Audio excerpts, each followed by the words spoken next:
maalinta lagu maamuusayo waa munaasabad lagu maamuusayo maalinta malaariyada markaasi lagu qabtay magaalada Mombasa sida warbixintan inoogu soo diray wariyaheena Maxamed Cabdi Bootan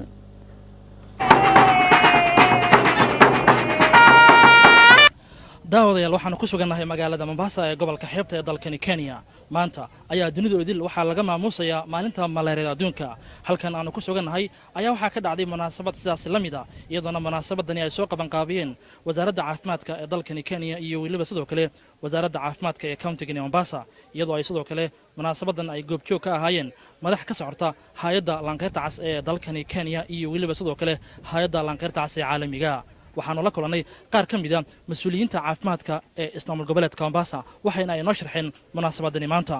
Kwa majina ni Dr. Salma Saleh Mohamed. I head the Division of Preventive and Promotive Health Mombasa County. Tuko hapa Lidina leo tunaadhimisha siku ya malaria.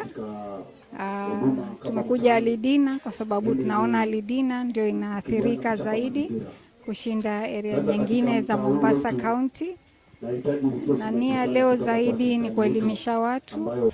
Sidoo kale waxaanu la kulmay mid ka mid ah madaxda hay'adda lanqeyrta cas ee caalamiga salligooduna yahay magaalada Nairobi waxayna ay noo sharxaysaa maanta iyo waliba sida dadka Kenyaanka ugu wacyi gashan yihiin sida ay uga hortagi lahaayeen cudurka duumada ama malaariyada.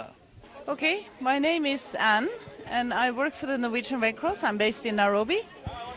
We are here for a field visit to look at the projects that we are doing with the Kenya Red Cross, and we joined for this Stop Malaria Day.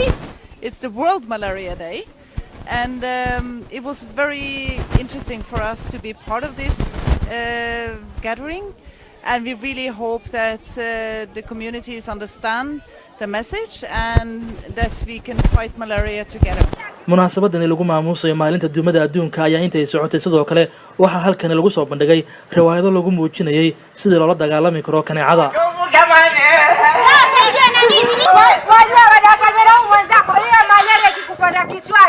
Jamani shemedusha kwa chizi. Ndio vizuri kwa famous.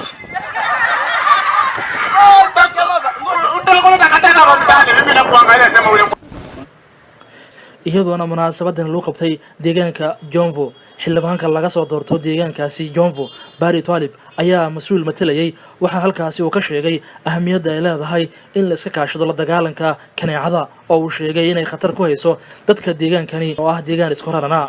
Changamoto kidogo manake watu hawaelewi maana ya shughuli kama hii.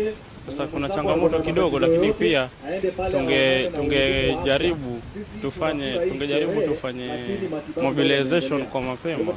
Pengine watu wangekuwa wengi zaidi hapa. Kwenda kuonekana ndio utakojua hali yako ya virusi unaenda kama kuna TB kuna malaria unaenda unapima. Asante. Mimi ningewaelimisha sana at least kama kuna uwezekano mtu ajaribu hata si lazima kusikia ugonjwa au usikie mwili na ina changamoto ndio uende hospitali. Check up huwa ni kitu cha maana kwa kila binadamu.